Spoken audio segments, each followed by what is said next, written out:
경미한 사고가 부실한 건 아니고요. 어차피 우리가 그 사망 사고를 줄인다 하면 그 사망 사고를 일으킬 수 있는 요인들이라고 얘기하는 건 알고 보면 사소한 것들도 많거든요. 그러니까 그걸 이제 예방을 해야 되는 것이죠. 그런데 사망 사고를 줄이기 위해서 뭘 해야 되느냐? 그건 사업장에서 경미한 부분도 신경을 써야 되는 건 당연합니다. 네. 그런데 경미한 사고 났다고 해서 정부가 들어가서 처벌을 하거나 감독을 하게 되면 이 경미한 사고는 감출 수도 있고 또 잘 리포트 안 할 수도 있으니까 그런 부분을 갖다 오픈한다는 차원에서 이거를 좀 뭐라 그럴까요? 드러내보자 그런 의미인 거지. 경미한 사고는 나도 좋다 이건 아니죠. 사망 사고를 줄이려면 뭘 해야 되는지 같이 고민해보자. 그리고 진짜 중대한 사고, 사망 사고 나는 부분에 우선적으로 예방 조치를 취하자. 이제 이런 의미가 맞는 것 같습니다. 저희들이 사망 사고 많이 나는 것을 우선적으로 예방 조치를 할 수밖에 없거든요. 네. 당연히 그런 거죠. 근데 사망 사고가 많이 나는 것이 우리나라가 형태로 보면 추락입니다. 추락 사고가 뭐 전체 사망 사고의 거의 절반에 가까이 될 정도고, 또 업종으로 보면 건설업이 가장 많습니다. 두 개를 조합해 보면 건설업에서 추락이 가장 많은 거죠. 그래서 우리가 건설업에서의 추락, 특히 건설 과정에 있는 바깥에 그 가설 설치물, 그러니까 흔히 비계라고 얘기하는 그런 부분에서의 추락사고가 가장 많기 때문에 안전한 비계, 이거 첫 번째로 사업을 진행했었고요. 올해도 그 사업은 계속 이어서 합니다. 그 다음에 이제 지게차 충돌, 이것도 굉장히 많아서 충돌이나 협착, 그리고 질식재, 밀폐 공간에서의 질식재 예방, 이것들이 기존에 해오던 거고요. 여기에 추가로 우리가 더 하고 있는 것들이 끼임 사고가 지금 최근에 많이 나서 컨베이어 벨트에서 이번 태안 사고도 마찬가지였습니다. 그런 부분에 안전 조치를 취하는 것을 일제히 점검을 지금 새로 하고 있고, 또 뭐 특이한 것으로 놓고 본다면 저희들이 사고 조사를 굉장히 강화해서 사고로부터 배운다. 또 하나 이제 중점적으로 두고 있는 것은 이번에 공기업에 관한 부분은 우선적으로 안전점검을 전부 해서 공기업이 선도적으로 안전을 좀 이끌 수 있도록 그런 사업을 추진하고 있습니다.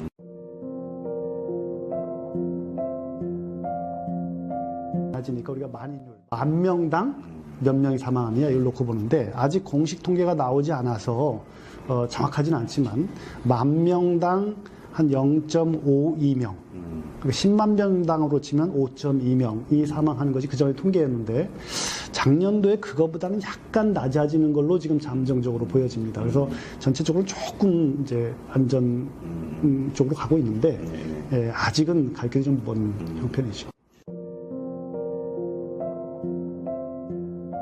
그러니까 보통 우리가 일반적으로 추정할 때, 통상적으로 얘기하면 안전을 좀 불안전하게 하고 그 결과로 사망으로 나오는 게 한 3, 4년 정도 후에 평균적으로 나타납니다. 짧은 건 1년에 나타날 수도 있고 긴 거는 10년 뒤에 나타나기도 하지만, 그러니까 지금 열심히 노력하고 작년도에 뭐 인프라를 좀 또 확대하고 또 올해 뭐 또 노력을 하고 하면 임기 말에 5년 동안 열심히 노력하면 절반으로 줄이는 것이 목표인 거죠. 그리고 아니면 그런 노력을 해야 산재 사고가 우리나라 절반 정도 줄 것이다, 이런 목표를 가지고 이 정권이 추진하고 있는 거고, 저희들도 거기에 맞춰서 뭐 일희일비하지 않고 지금 사망 사고를 절반으로 줄이기 위해서 지금 뭘 해야 되느냐, 그리고 어떤 작업을 해야 되느냐, 최선을 다하고 있습니다. 줄 거라고 봅니다.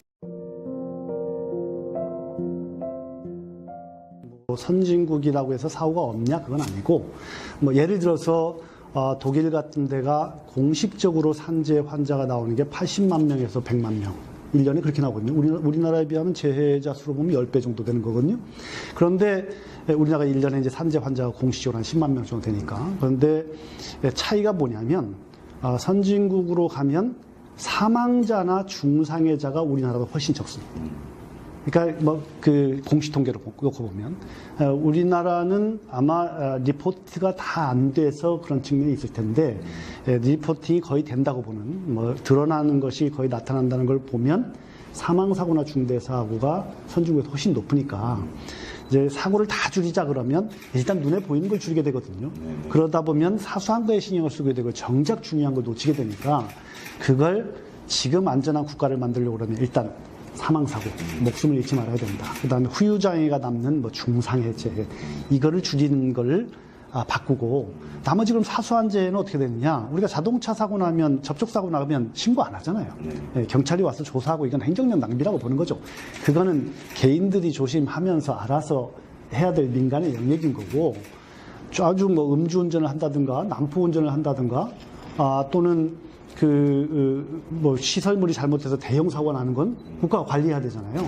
그런 측면에서 지금 정부의 정책이 사망사고 중상해 재해에 초점을 맞춰서 정부에 가지고 있는 인프라와 역량을 집중하겠다. 이렇게 바꾼 거고요. 이거는 뭐 우리가 사소한 재해를 무시하겠다는 것이 아니라 갖고 있는 재원과 갖고 있는 전략을 어디에 초점을 맞출 거냐 하는 정책적 변화라고 보여집니다. 이거는 우리나라만 그런 게 아니고 선진국에서 이미 그러한 과정을 거쳤고요. 지금 국민들이 요구하는 것이 바로 더 이상 이런 안전사고로 해서 목숨을 잃지 않게 해달라. 더 이상 이런 중상해 재해가 나지 않게 해달라. 라는 것이 진짜 요구거든요. 그래서 정부에서 사망사고를 일단 절반으로 줄여야겠다. 우선 그것은 주어진 미션이다. 국민들의 요구사항이다. 놓고 보는 것이고, 그것이 의미하는 바는 사망사고는 중대사고로 좀 줄이고, 중대사고는 경미한 재해로 낮추고, 이렇게 해야만 우리나라가 안전사회가 된다고 보는 것이죠.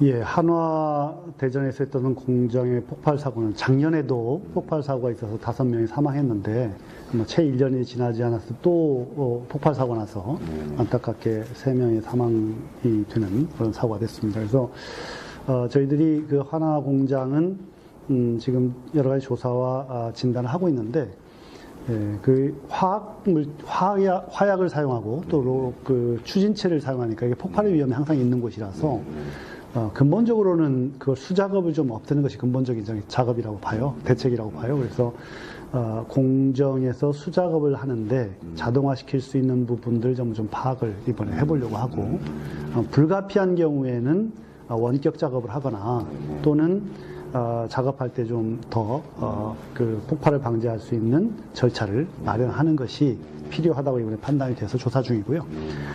당진 제철소도 사고가 연이어 있었던 공장인데 한동안 사고가 좀 줄어들다가 최근에 또 그런 사고가 나서 이게 이제 근본적으로 시설에 좀 문제가 있는지도 다시 한번 봐야 될 것 같고, 시설 이외에 관리 체계를 좀 보강해야 되지 않나. 특히 하청이나 협력업체에 대한 관리를 어떻게 해야 될 것인지에 대해서 필요한 부분을 좀 세심하게 살펴보고 시스템을 강화하는 쪽으로 조언을 좀 해야 될 것 같습니다.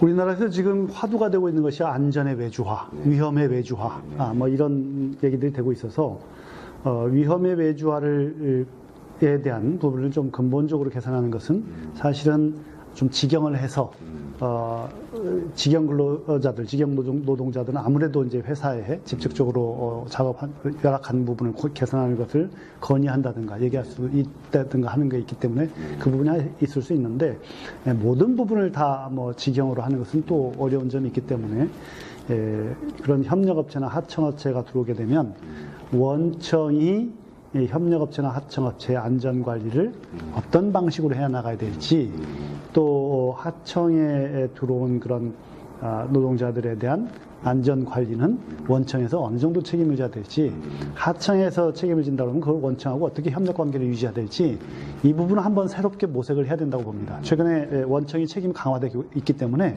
원청에서도 이건 필요한 것 같아서 이 부분 다시 한번 들여다봐야 될 거라고 봅니다.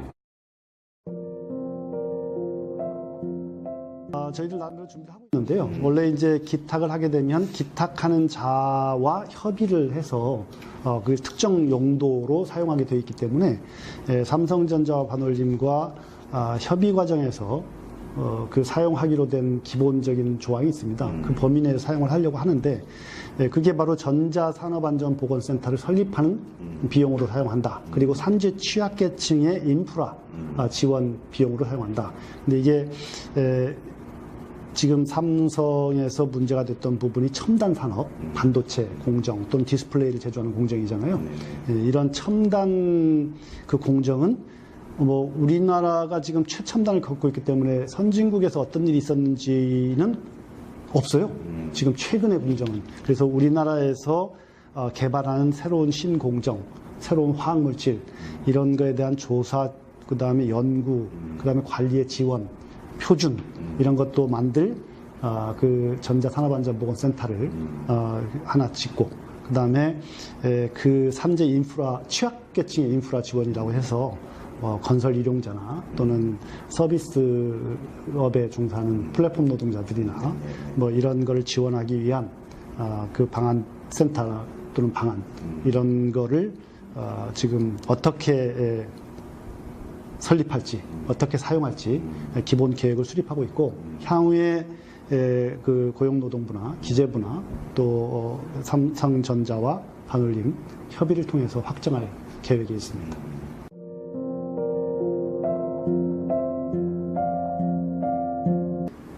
요구하게 되는데 그럼 진짜 서비스 해야 됩니다. 진짜 그 사업장에 맞는. 근데 기존에 우리가 갖고 있는 체계는 공급자 중심의 뭐 체계, 전문가 중심의 체계였다고 한다면 이제 향후에 우리나라에서 요구하는 시대는 컨설팅을 진짜 해줄 수 있는 솔루션을 제공할 수 있는 뭐 이런 그 공공기관이 필요하다. 전문적으로 서비스를 제공할 수 있는. 그래서 수요자 중심, 공급자 중심에서 수요자 중심으로 조직을 개편한 것이고요.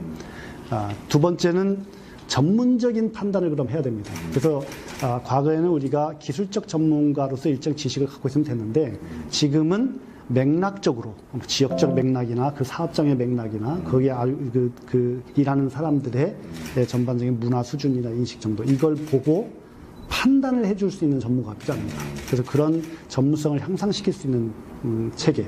또 하나가 조직적 전문성. 그러니까 공단 조직이 우리나라의 일용직 근로자들이 어떤 피해를 보고 있고 어떻게 움직이고 있고 건설 일용직 사람들은 어떻게 되고 있고 전자산업의 하청은 어떤 구조로 되고 있고 이런 데이터베이스를 다 갖고 있는 그 공공기관이 필요한데 그런 공공기관으로서의 그 전문성을 갖추기 위해서 조직을 개편했다는 것이고요. 세 번째 이제 미래 대응입니다. 미래 사회는 뭐 요구 수준도 더 높아지겠지만 다른 또 첨단 그런 뭐 AI나 또 스마트 공장이나 이런 것들이 나오기 때문에 그거에 대응할 그런 조직 체계를 좀 준비를 해야 되겠다. 뭐 이 정도로 지금 개편을 했고 마지막 하나만 더 말씀드리면 현장 조직을 지방자치단체와 매칭되게 그래서 전국 16개의 광역 시도별로 지역본부의 독립적 책임성을 강화하는 체계로 현장 조직을 좀 개편했다는 겁니다.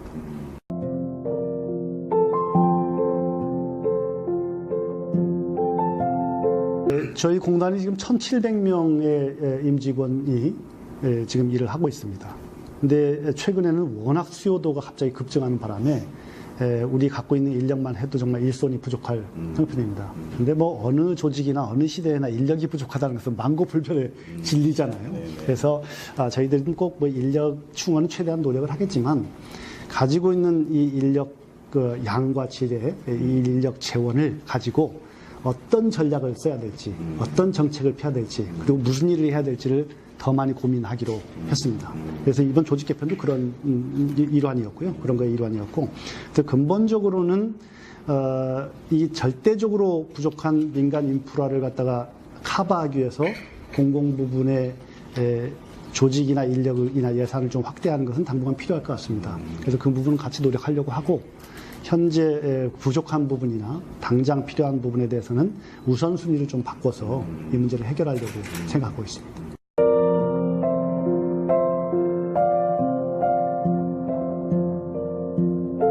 뭐 각 시대가 요구하는 슬로건이 있는 것 같습니다. 그래서 저희들은 뭐 이게 현재 시대를 반영하는 우리 자세 그리고 우리의 관점 또 우리 사회가 가져야 될 프레임 이걸 어떻게 만들 것인가 또는 어떤 슬로건을 내걸 것인가 가지고 뭐 전문가들과도 그렇고 내부적으로 여러 가지 토론이 있었는데 당연코 안전은 권리다라는 프레임을 가지고 우리가 접근해야 된다는 뭐 의견들이 이제 주류를 이뤘습니다. 그래서 우리 공단도 이게 그 당시에 그러니까 주면 좋고 안 주면 할 수 없고 이걸 떠나서 이건 국민들의 권리니까 공공기관으로서 우리가 무슨 역할을 해야 되는지 저분들의 권리를 침해하지 않도록 보호하도록 우리가 어떤 역할을 해야 되는지 의무로서 대하자. 뭐 이런 취지로 이제 바꿨고요.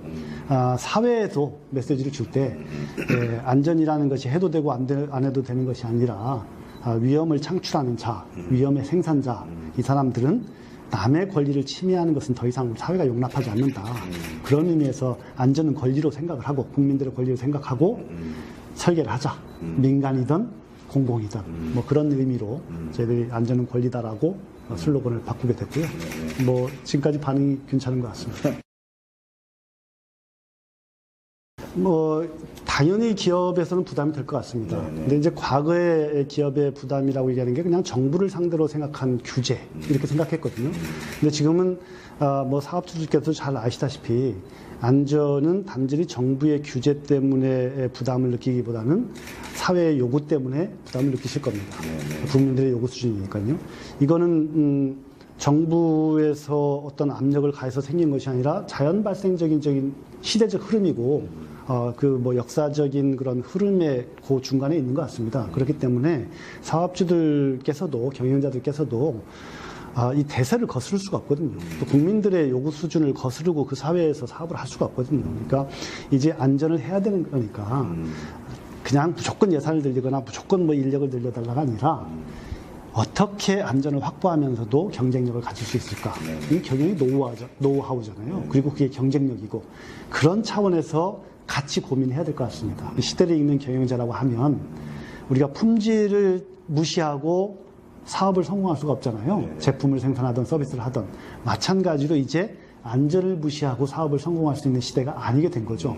그래서 안전의 경쟁력을 어떻게 가질까? 안전을 어떻게 확보하고 이 사업의 지속 가능성을 유지할까? 이런 마인드로 경영자께서 봐주시는 것이 옳은 그런 관점이 아닌가 이렇게 생각을 합니다. 이제 기업 살급 뭐 말이 좀 살벌하죠. 어떻게 보면. 그런데 그게 어떤 거냐면 기업 사고 났다고 다 처벌하는 것이 아닙니다. 우리가 하지 말아야 될 것이 있습니다. 예를 들어서 이렇게 하면 사람이 사망할 것이 뻔히 예견됨에도 불구하고 돈을 좀 아끼려고 알면서도 하지 말라고 했다, 경영자가. 이거는 그냥 두면 안 된다는 것이 영국에서의 기업살인법을 만든 취지거든요. 그러니까 한번 사고가 나서 이제 이건 사고도 밝혀졌고 또는 다른 사업장에서 사고가 나서 이걸 그대로 두면 이건 사람이 목숨을 잃을 수도 있겠다라고 이미 알려졌고 그것이 문제가 보고가 됐음에도 불구하고 이 사회에서 하지 말자라고 했으면 이건 책임을 물어야 되지 않느냐라는 측면에서 이제 기업살인법이 도입이 됐으니까 지금 우리나라에서도 아마 조만간 그런 정도의 벌칙이 강화되는 얘기는 나오지 않을까 싶습니다. 그래서 모든 사고가 났다고 해서 뭐 그 처벌하자 이런 건 아니고 사회 룰이 있잖아요, 약속이. 이건 하지 말자. 예를 들어서 우리가 교통 같으면 음주운전 하지 말자. 그 임창호법이 나오지 않습니까? 이건 안 되지 않습니까? 이것처럼 산지에서도 예를 들어서 비용이 충분히 감당할 만하고 기술적으로도 이게 충분히 가능하고 더구나 정부에서 지원책까지 마련했음에도 불구하고 그리고 알고 있음에도 불구하고 그걸 무시해서 또 사람이 사망을 했다.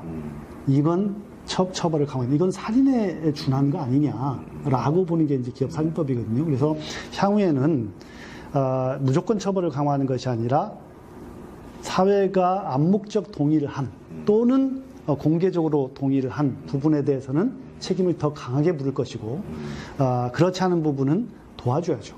기업이 안전하고 건강하게 사업을 잘 해서 기업도 발전하고 국가도 발전하고 고용도 늘리고 거기 있는 사람들이 안전하게 일할 수 있도록 해주고 이렇게 되도록 그런 지원과 또 그 인프라를 더 구축할 수 있도록 도와줘야죠. 그래서 그런 양면 정책으로 나갈 것 같습니다.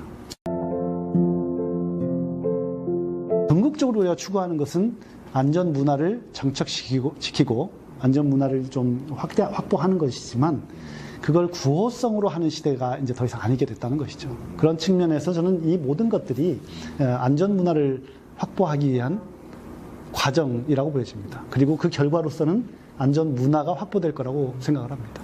기본적으로 안전에 투자할 수 있는 여력이 없잖아요, 별로. 그런데 이걸 생각을 우리가 바꿔야 되는 것 같습니다. 그러면 소규모 사업장은 품질은 신경 안 써도 되느냐? 품질을 신경 안 쓰면 소규모 사업장도 존재할 수가 없잖아요. 그것처럼 안전을 신경을 쓰고 뭘 해야 될지를 고민해보자. 소규모 사업장 정도는 소규모 사업장에 맞는 안전을 해야 되는 겁니다. 대규모 사업장은 대규모 사업장에 맞는 안전을 해야 되는 것이고. 근데 소규모 사업장이라서 우리는 지금 여력이 없어서 못하겠다. 그 얘기는 물론 인프라에 관련된 건 우리가 도와줘야 되지만 소규모 사업장에서도 안전을 신경을 쓰고 그 사업장 내에서 일어날 수 있는 중대 사고나 사망 사고를 막기 위해서 내가 뭘 해야 되는지 정도는 체크하고 노력을 해야지 안전한 사업이 되는 거지. 우리는 여력이 없다 얘기하면 소규모 사업장도 발전할 기회가 없는 거죠. 그런 측면에서 한번 이걸 관점을 바꿔서 보자는 겁니다. 그리고 소규모 사업장에서 하려고 하는데 요거는 좀 도와줘야겠다. 이거는 국가가 마련해야 된다고 봅니다.